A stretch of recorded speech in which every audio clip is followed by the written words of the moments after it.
Everyone, I'm Natalia. Welcome to my channel and welcome to my books I have read and books I'm going to read videos for all of you who are book lovers, who love to read and geek out on books as much as I do.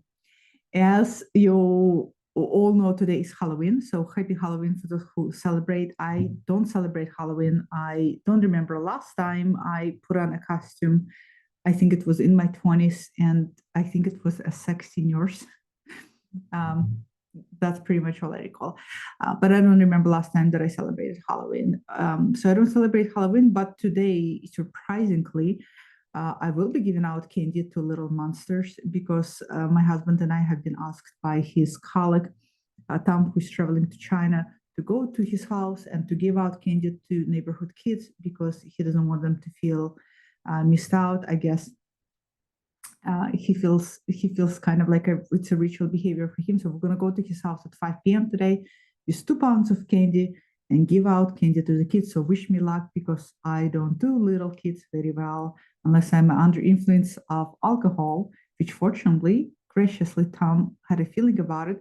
So he left us a bottle of red wine. So I will be giving out candy, probably by a handful to little monsters under influence of alcohol so they can get out of my way. Anyway, if you celebrate Halloween, happy Halloween. I'm really, really, really, really sad that October is over because it is my favorite month. It is my birthday month. I turned 43 years old on October 25th. And when it's my birthday month, I spoil myself. The whole month, I was buying myself. I got few tarot decks, one of which I just got in today, and I'm so excited, so fucking excited to work with and do an in-depth review on my channel for all of you. And I don't want to share it with you right now because I'm so excited about it. It is something that I have not seen many viewers talk about at all, which is my favorite thing to do, is share something that a lot of people don't talk about. So I'm just going to keep my mouth zipped until I'm ready to share an in-depth review. But so far I read with it and it reads really, really well, clear, honest, to the point. So my birthday months, I've been getting myself all kind of things. Got myself, what did I get myself? Got myself perfume with roses because I'm in the rose bandwagon. Got myself rose bed sheets. Well, pink champagne, really. Let's not call it roses, okay? Got myself lots of essential oils because I am a bath soak junkie. I love taking baths. If you follow me on Instagram, you'll see me posting stories about me taking a hot bath all the time. It's my number one self-care, number one way to ground myself. So I've been just buying myself all sorts of books. I bought myself some more books. I bought myself some upgraded makeup, things that I needed. Just things here and there. When it's my birthday month, I don't deny anything and I allow myself to have anything that I want within obviously the scope of financial reason and scope of just mindful reason. So having said that, I'm bummed out that October is over and November starts. I cannot stand November or December because it's a holiday season. I don't like traveling during holiday seasons. I don't really celebrate Thanksgiving or Christmas, but I do have to celebrate Christmas because my husband is American and his kids celebrate Christmas. But I do celebrate New Year because I'm Russian and it's a big deal for us. Um, so there's the spiel. I kind of starting to sound like Scrooge, right? With the holidays coming up. I think I'm going to get myself pumpkin spice latte to get myself out of the mood that I'm in. So let's go over the books I have read and the books I'm going to read. I've been wanting to do this for a long time because my theme of what I started to read already for the next books have changed and the books have kept accumulating on this particular themes that I'm so excited to share with all of you today, that I just thought, okay, you better just start doing it because these books have been accumulating on my coffee table to the point where I can't even see beyond them. If you've been watching books I've read and been reading, you know by now that I don't read all of the books I say I will read because my mood changes. I go with the flow. I allow myself flexibility. And some books I start and I don't like them. I don't finish them because life is too short and I have too many books to read. And this is what happened this month. We had 1, 2, 3, 4, 5, 6, 7, 8 books. Out of 8, I read 1, 2, 3, 4. 4 I never got to. I'll tell you why. But then I read on top of that one, two, three, four, five, six, seven other books. Sorry, I'm shaking table. Seven other books, all on the same theme except for one. And then I have 9 books lined up, again, the same theme. I'm so excited to share. So let's get rolling. From the pile from last books I read and reading, um, this was one of the books that I did read, The Luminous Stone, edited by Michael Howard and Daniel Scholke. Again, if you are in the old craft, traditional craft, folk magic, Michael Howard and Daniel Scholke, great officers. Daniel Scholke has a book on poisonous plants. Michael Howard has a phenomenal book on Saba's Flight. It's a short book. And he also has a very phenomenal book called Modern Wicca. If you identify as a Wiccan, I'm not, but if you are, it's a great book that will give you a history of Wicca, formation of Wicca, and it's a fascinating story. And I bet there's a lot of things you did not know if you actually read that book. So anytime you see Michael Howard, Daniel Scholke, great. Anything by Three Hand Press is always going to be great on old craft, witchcraft, traditional craft. So this is more like an anthology. It has great authors, such as Lim Morgan in here, for example, who's also a great author. So it's more anthology on Lucifer, more different stories and short essays on Satan. All very interesting, very different perspective, all come from different angles. So if this is a subject matter that's interesting to you, this is an interesting anthology that is more generalizing and more broad than one would actually imagine. So I really did enjoy this. This was a good short read on a subject matter. Then, as you know, I was always love to read about death and love to read about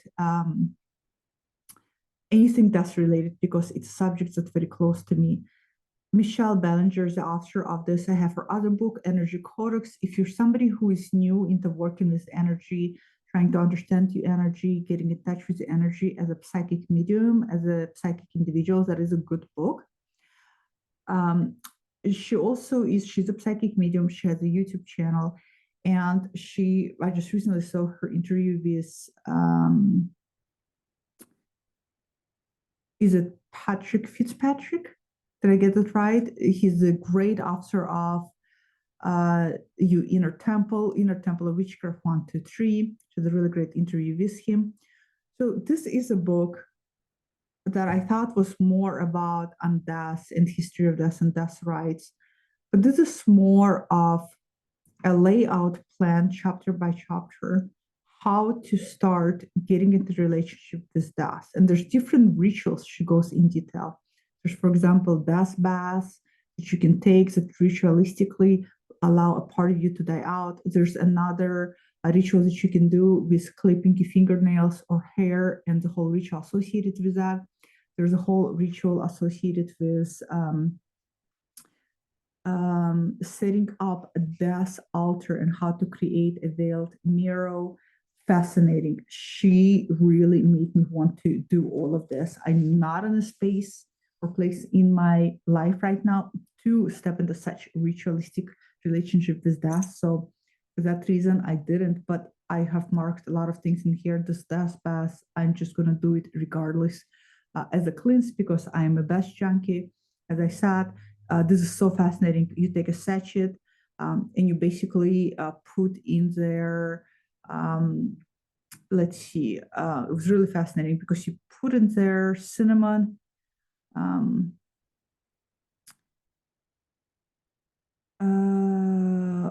where is it? She doesn't say here, but she basically says that the red color, which she adds cinnamon and myrrh in there, is the color of blood. It evokes color of blood in a bath.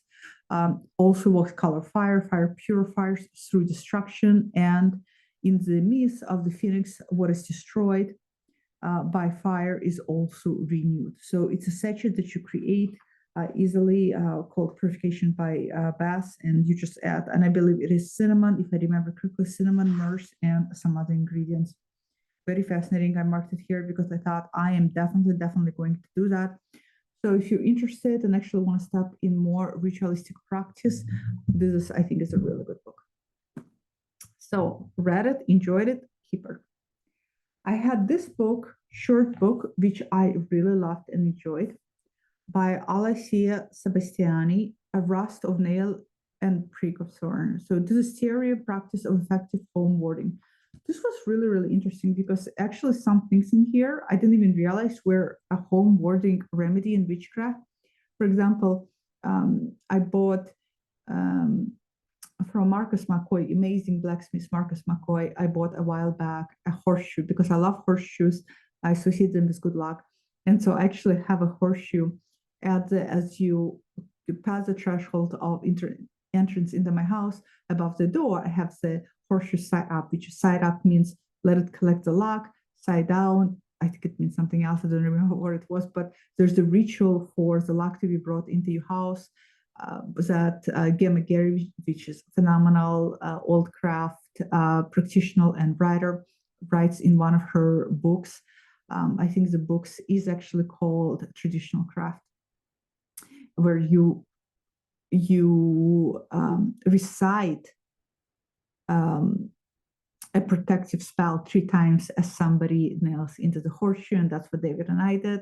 And I didn't realize that it's actually a horseshoe above your threshold is also a protective warding symbol for home. So it was really interesting how some things I never even realized were natural home warding and protections. Love her writing, straight to the point, very, very clear. She has another book on spell crafting. She has another book on, I think it's history or short brief introduction into Wicca. Really like her writing. So if you are looking for home warding and quick remedies and a kind of interesting way of applying things, this is a really good book. I loved it. Okay, The Wild Remedy, Emma Mitchell. Last time I mentioned I read book, The Spell. I love that book, but what is the name of it? And I picked up, this was recommended in that book. Beautiful book. I almost finished it. I couldn't finish it completely. It had beautiful drawings. This is not for me. This was just not for me at all. This is a very interesting read for anybody who is really into plants, gathering plants, learning about plants, learning about nature. I love nature, but I don't really go outside gathering things. So this is about a woman that is struggling with depression, and she is really healing herself through her relationship with plants. And she goes out there and she photographs and documents and discusses the plants she has found. So for me, somebody who is not really into plants and understanding what each plant is for, what their history is, this was quite boring. But I can see how for somebody who is into that type of thing, this would be a really interesting read, especially if you live somewhere where you do go out there and you do gather plants. This would be a good read. So 4 books that I did read. Let me show you 4 books I did not read. Because my course, my trajectory has really, really shifted. For that reason, I did not read them. I did not read Lucifer Present by Peter Gary. As you know, I really did not like Peter Gary's Red Goddess book at all. I read his Apocalyptic Witchcraft and it went over my head when I read it. And it could be just me not really getting Peter Gary. I was excited to read this, to give him, to kind of see, well, you know what, maybe man can write man really well. But I never got to it. You'll understand once I'll show you what paths my interests have diverged. You will understand why I did not read. So I haven't read it, but at one point I will. And you'll see it back on books I read and reading. Ronald Houghton, The Witch, have not read it either. Again, just because my interest has diverged. So this is on to be determined. Skimmed, but did not read The Hour of Our Death because I realized this is not the book you sit down and read from 1 to the end. This is a book you skim. Did not read at all this phenomenal book, Witchcraft Medicine, because when I started reading that book about that lady going on walks and collecting plants, I got so bored listening about plants because it's just not me. Again, it's me. Plants might be phenomenal for you. For me, it's hella boring. Even though my husband gardened, I should probably give him that book. For that reason, I was turned off about reading this because I don't work with plants right now. And I think when I will start working with plants a little bit more, which I do sometimes from time to time, I think this would be a good book then to step into. So 4 books I have not read. Then you're probably wondering, well, what the hell did you read? And what are you going to read? Okay, so before my interest diverged, and I was on a desk read. Lennon Smith has recommended this book, A Time to Die. First of all, the title is so good. A Time to Die, Monks on the Threshold of Eternal Life. And I picked it up and I really, really enjoyed this book. It was really interesting because, so this is basically monks in different cemeteries. Cemetery? Oh my God. Totally Halloween thing. Monks in a different monasteries, cemeteries. Oh my God. Monks in monasteries, not cemeteries. Wow, this is a really funny Freudian slip, by the way. I pay attention when I have those Freudian slips. I think that's for me to decipher, but I think I already know where I'm going with this. So monks in different monasteries discussing their relationship to death, their relationship to seeing other monks go through illness, their relationship to witnessing death coming too soon for those who are too young, how they themselves cope with it. And I went reading this book thinking, oh, these are monks. They're so close to spirituality, they're so close to God, whatever that may be for them. They're so close to believing that there is eternal life after all of this shit on earth. Well, certainly they have no fear. The ego has no fear. Well, certainly they will give me and my terrifying fear of dying some kind of answer to how to deal with death on this living plane. You know what I found out? Every one of the monks was also terrified of death. They were actually more scared shitless of death than I am. They're terrified of dying. They don't want to grow old. When they see other monks dying or getting sick, they don't want to get sickness. They don't want to have sickness befall them. They cling and hold on to life. They don't want to let go. It was really sad in a way to read their relationships, their lack of relationship, and this detachment, complete detachment between their own mortality. That's what I found really interesting. And I remember I was telling David, my God, I thought that they would know better, but they're actually sound like they're in worse condition than I am. It was interesting read for that, because sometimes you presume because people are so close to the divine, but no, they're much more divorced from the idea of death, or the death is going to come and claim them. This was my absolute favorite thing in a book. In the beginning of the book, it discusses how in Rome, at the foot of the Via Veneto, behind the mountain of the beast, there is the crypt of the Capuchin church. I actually had to go and Google Capuchin church, and I encourage you all to Google, because there's like this crypt in the entrance where from floor to ceiling, 5 chapels are ornamented with bones of monks from ages past. So imagine you walk into this chapel, and from floor all the way up, there's bones, right? Bones of the whole body skeleton, including facial skulls of monks who have died there before. And at the entrance of this chapel, there is a placard that warns any visitor with this saying. This is the golden thing about this book. We were like you. You will be like us. We were like you. You will be like us. I love that so much. I love this, not even warning, but a wake-up call to we monks, for once mortal like you, walking this earth. And now here we are. And you will be like us too. And it's almost invites one to step into a relationship with death. And it baffled me, continue to read this book, that They haven't really established one, but I love this phrase so much. I had dig up that picture of the chapel. I think that's so beautiful. So this was really, really enjoyable in a strange way.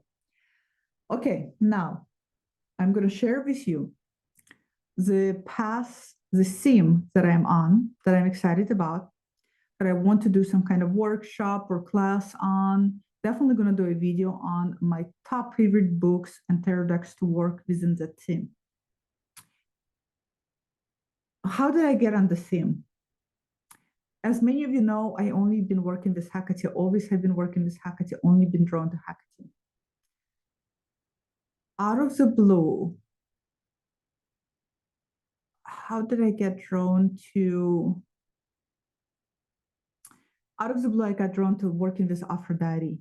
I'm trying to remember, how did I get drawn to working with Aphrodite? Because for the longest time, I always considered Aphrodite as fluffy and soft and passive feminine. But once I dive deep and you think about passive and fluffy and soft, goddess of love and war, the one who is offering Paris what he wants the most, what his heart desires the most. I'm going to give you Helen of Troy, and gets a golden apple from Paris. And what happens? She delivers to him what his heart desires, love. And that love starts Trojan War. Very powerful goddess. I just got goosebumps talking about her because I've been working with her, and very, very fascinating energy, very different from Hecate. But how did I know how I got to working with her. So this whole skit started with a pink deck that I showed in my previous healing video, the Love Goddess Tarot deck, and by Gabriella Herstig. So I got the deck, fell in love with the deck, and went on a whole pink and roses and the whole extravaganzas that I'm still on. I call it my honeymoon stage, and sometimes it ends up being a beautiful marriage. Sometimes it's just a honeymoon stage. Right now, it's honeymoon stage is over. We're in a relationship. And I was following Gabriella Herstig, and I realized her deck feels very heavy Aphrodite informed. She's herself a devotee of Aphrodite. And so I just kind of suddenly, I don't know even how, I woke up one day and I just felt Aphrodite. I can't explain how or what, I just did. So I got myself Aphrodite statue, got myself a bouquet of flowers, and I said, all right, I'm going to just roll with it, which is what I do in my life. When things come into my sphere, I just roll with it. I don't ask. I see where they lead me. It's the biggest advice I can give any of you who are watching. It's the best thing you can do for yourself, because those things usually come into our sphere for a reason. So I started looking for books on Aphrodite and Venus. And I started to ask myself, are they really synonymous? Is Venus really Aphrodite? Well, they are. They're one and the same historically. Aphrodite is Greek. Venus was adopted by the Romans, but we're talking essentially the same goddess.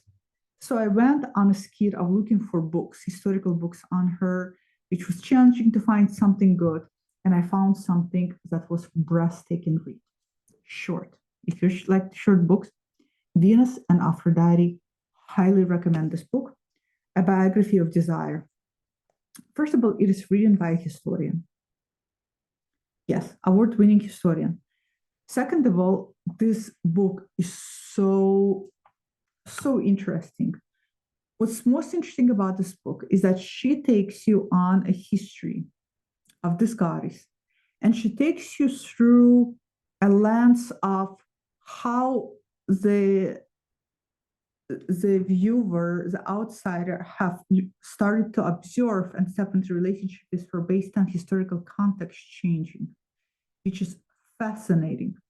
For example, Venus in Middle Ages, Venus and Empire Without Limits, Venus at the box office, very modern goddess, very, very interesting, very fascinating how as things change, as women were allowed or forbidden to do certain things, so the relationship to Venus and what she symbolized also changed. Highly recommend. Short, Very fascinating, very interesting. Even if you're not into Aphrodite, it is such a good read. So, as you can see, this is the theme that we're now going to go into.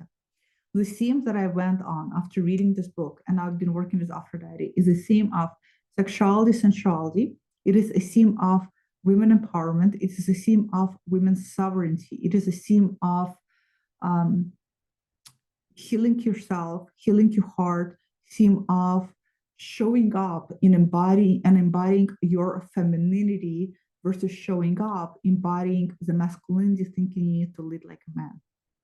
I cannot tell you all how, and I was just talking to somebody today about this, how it saddens me and breaks my heart that at 43 years old, only in the past few years, I started to really unlearn the cultural, the societal ideas and ideals of how I was supposed to be, of what I allowed myself and did not allow, what was permissible to me, what was not permissible.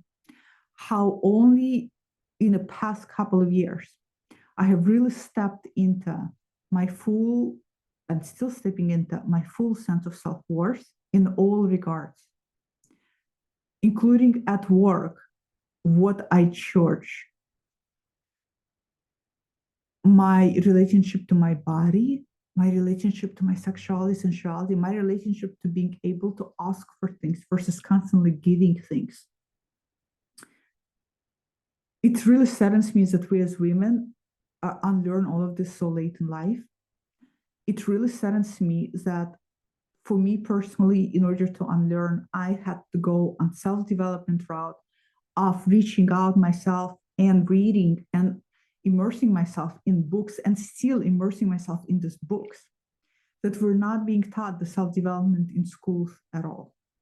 So this is where I'm at. Since I liked her tarot deck, I picked up this book, Sacred Sex, which Racine from Owl Moon 513 also said she really likes, and I see why for a reason. So Gabriella, this is by Gabriella Herstig. Gabriella Herstig, first of all, is a very good writer. She has this book, she has another book I'll show you, and then she has a book called, she has a number of books. She has a book called Inner Reach. I ordered that one. I returned it because it was a very introductory level for me where I'm at in terms of my practice. But if you are at introductory level, it might be a great book for you. In this book, Sacred Sex, it's a great read. It's a great read, even if you consider yourself being asexual, even if you are consider yourself postmenopausal and it's painful to enjoy have sex, or maybe you're not having sex because of it. Maybe you're single and you're not having a partner join sex. Maybe you're just indulging in your own sexuality solo.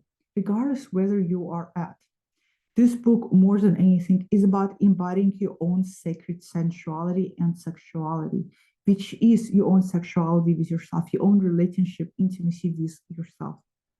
As you can see, lots of highlights went into this book. It's a yummy, yummy book to read. She has a lot of spreads. These are all the spreads that I liked. Some of them I've done with her tarot deck and loved it. I have highlighted lots of books. I love how she writes about tarot. Love how she introduces tarot. I really enjoyed it. I have a background in sexuality because I wanted to be a sex therapist. So I have a certification in sex therapy. And even though in the beginning there's a little bit breadcrumbs of introductory things that would be very introductory for me, I still enjoyed reading it because she's such a great writer. It's almost like she's sitting and talking to you. So I would really, really highly recommend this. Then I have read a book, Warrior Goddess Training, which is very popular on Amazon, short book. For me, where I'm at in my current self-empowerment as a woman, this was very introductory. I already have done everything that's suggested in this book a few years ago. However, if you are somebody who is in the introductory stage of unlearning, this would be a good starting point. So this is Warrior Goddess Training by Heather Rash Amara. I have another book of hers on to read. Hopefully it will not be introductory. Then I discovered this book. I hate the cover. I hate the cover. First of all, I thought it was going to be some Christian ideology or something. No offense to anybody who's Christian, but that's what the book cover made me feel like. Is this woman running in the fields? This is by Sarah Van Strova, The Way of the Happy Woman, Living the Best Year of Your Life. This was recommended from a YouTuber who talked about empowering feminine, and she had this book and this book on there, and another book on there. And so I thought, okay, this woman sounds like she knows what she's talking about. I'm going to pick it up. This is actually a very lovely book. What I love about this book, this is what it is. This book broken down into seasons. And for each season, she recommends how to connect internally based on the season. So right now, for example, it's winter, you're drawn in, you go within yourself, you're going a little bit more inwards. She recommends yoga positions for that particular season. Then she recommends certain food elements to be aware of and bring into your kitchen during the season. They're seasonal, and meditations and things like that. Why did I like this? I like this because I live in Los Angeles. I don't have seasons here. It's October. It's going to be November tomorrow. It's probably 85 degrees or 80 degrees right now. It's a year-round sunny weather. It always feels like summer here. I really miss seasons so badly. So I'm out of sync with seasons. If you're like me and you live in a place where you're out of sync, this is a great book because it's going to put you in sync with seasons. If you are living in a place where there are seasons and you're in a place in your life where you want to slow down a little bit, you want to be more intentional in your life right now, you want to be more grounded, this would be also a great book. I haven't read it all because you don't have to. I just went straight to right here. Straight to autumn, not winter fully yet. Although for me it feels like, and she starts a chapter by summarizing element is metal, and she goes over the element color white, organs, lungs, and large intestine, heart qualities, sorrow, courage, and joy, life cycle, mutilate, adulthood, creative cycle, harvesting, and feasting, menstrual cycle, the week before menstruation, moon cycle, waning moon, actions, gazing, focusing, turning inward, letting go. Focus, receive the growth you've experienced from the past 6 months and let go of what no longer serves you. Take with you only what you need. I just love that. So I went right to autumn. I read around it, picked up a few yoga poses that I can do, and looked at some of the food things, took what applied, took what I didn't need. So this is what I plan to do. Each season, turn to that season and go from there. So I really enjoyed it, and I do recommend this book to you all. Next book with very bold title, Pussy, a reclamation. And this is by Regina Tamashur. I may have said it wrong. It has high ratings on Amazon. I don't shy away from word pussy. I love word pussy. Pussy. I think it's such a great word for women to reclaim.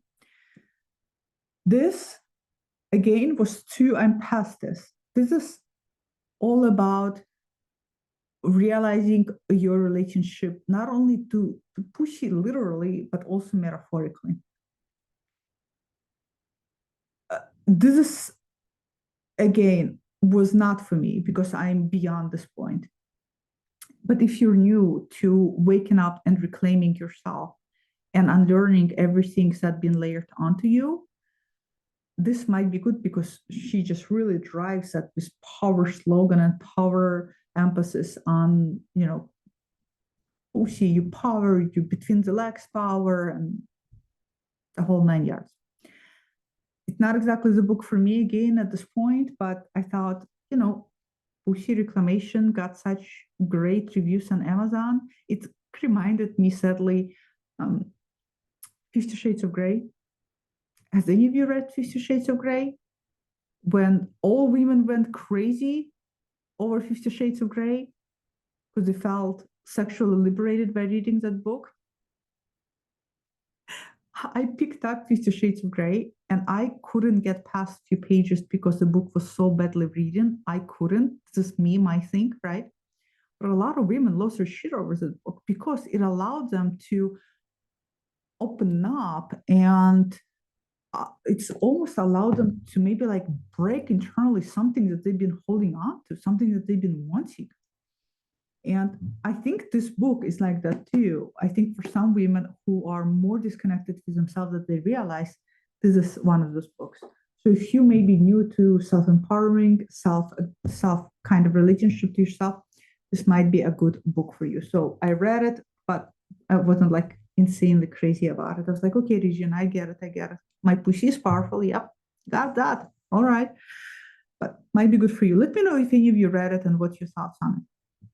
Then I picked up this book. Don't judge it by the cover, people. I'm an asshole to books, cover and all, complete asshole. Yeah, and that's my own shit. The Audacity to Be Queen by Gina DV. I loved this book. I loved it, loved it, loved it. As entrepreneur and a female entrepreneur running my own business, I love reading books by other women entrepreneurs where they share how they overcame some obstacles, share them, especially overcoming their money blocks that are holding them back. I love reading books about women who are unlearning themselves and then sharing unapologetically how much they had to unlearn.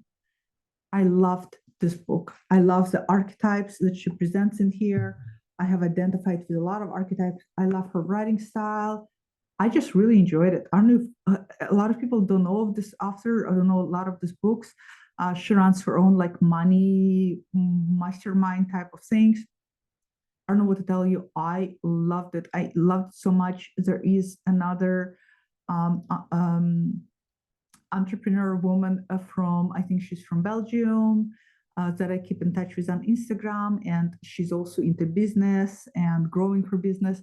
And I recommended this to her. Hopefully she likes it because I loved it. So enter at your own risk. So you can see, right, what kind of theme I'm enrolling.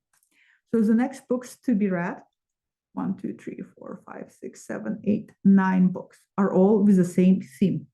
And I promise I will do a video on women empowerment, on learning, sharing all of that skin. And then I will pick my absolute top favorite must-have books and maybe some tarot decks and some spreads. The first one on the list, this one called Burning Woman by Lucy Peirce.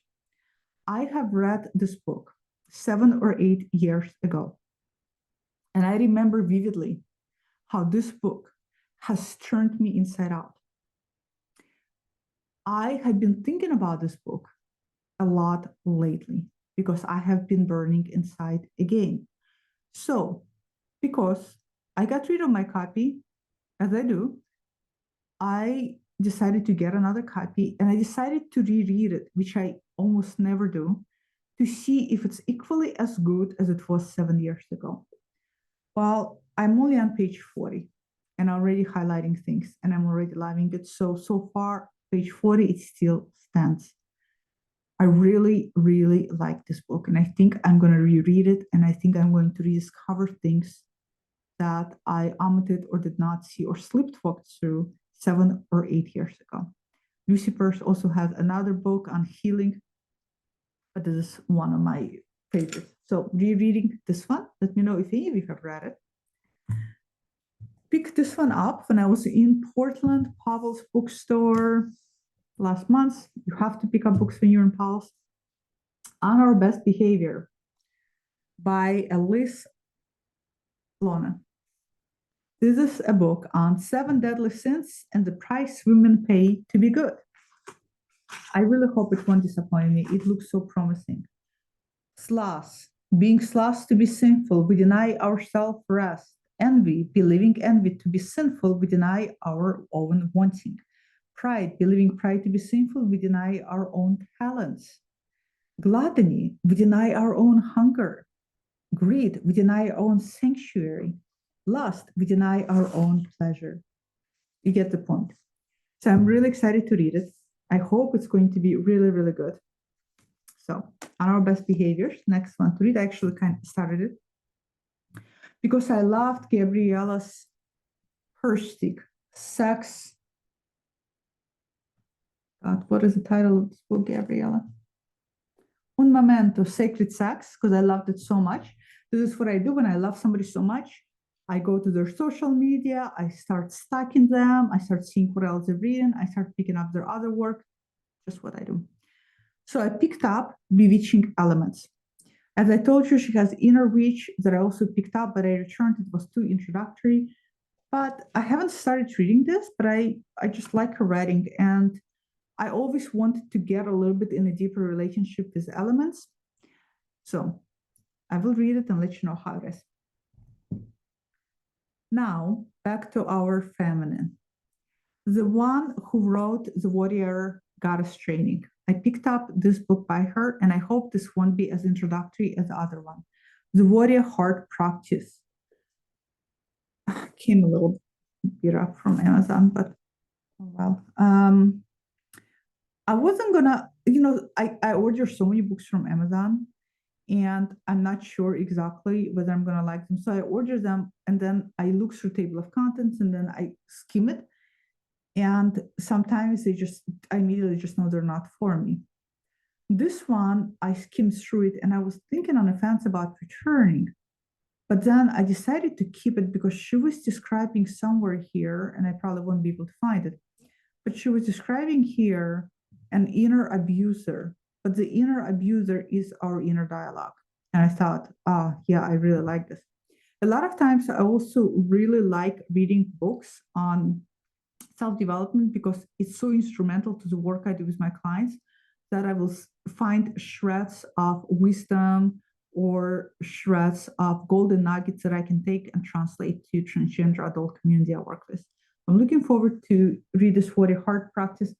Plus, I had a Reiki session, and a Reiki master told me, you have to open up your heart. I see you really being caged up. And I said, hon, my heart is fucking open, just not to everybody. She's like, I just see you all in pink. I mean, she didn't sound like that really. She's actually wonderful. I'm just really, my ego has to probably dump her down because I was so uncomfortable hearing that I have to open up my heart. But yes, so we're working around the whole heart opening up. And you probably have already seen me showing up more on Instagram. And yeah, so don't be surprised if suddenly I'll be giving out candy on the channel. Will not happen ever. Another book. This is by the same author who has written this book that I'm enjoying reading. She is also reading this book, The Book of She, Uherence Journey into the Heart of Feminine Power. I'm looking forward to reading this one and hoping it will not disappoint. I really don't like this cover either. But to each his own. This book kept popping up.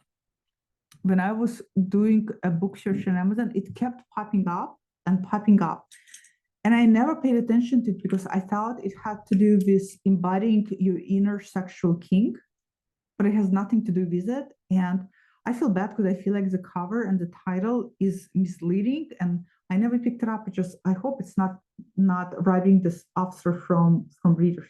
It's called Existential King. Unmask Your Shadow and Embrace Your Power. So it's actually Carolyn Elliott, PhD, and it's actually working through inner shadow in relationship to your feminine power. Very different than what I thought. So I'm looking forward to reading this. Since I was looking for books on Aphrodite and I couldn't find any good ones, I was shocked that this author had a book on Aphrodite. Jane Meredith. How many of you have read Jane Meredith's Journey into the Dark Goddess? I love that book. I have done the whole journey through the 7 gates and given up each item. In the end, I gave up my wedding ring and I gave up my attachment to what that relationship symbolizes. It's a beautiful, beautiful ritual. You're going through the 7 gates as Inanna did, and each gate she's giving up an item until in the end she's stripped naked. and then you reclaim it all on. Well, shocker, Jane Meredith has written a book called Aphrodite's Magic. Celebrate and heal your sexuality. Haven't read it yet, looking forward to it. Would be very interesting how this one compares to her journey into the dark goddess. Let me know if you read it. Okay. I had this book for a long time on my bookshelf, and now is the time to get to it. By Demetra George, Mistress of the Dark Moon, The Healing Power of the Dark Goddess. Highly acclaimed book. Many people recommend it. Many people love it. If you read it, let me know. If you read any of the books on my list, let me know. What are your thoughts? Which ones you loved? Which ones you think suck? Which ones you think I should throw into burner? And final book on today's list for me to read, Jason Miller, Sex, Sorcery, and Spirits. As you know, I love Jason Miller so much. I read Consorting with Spirits.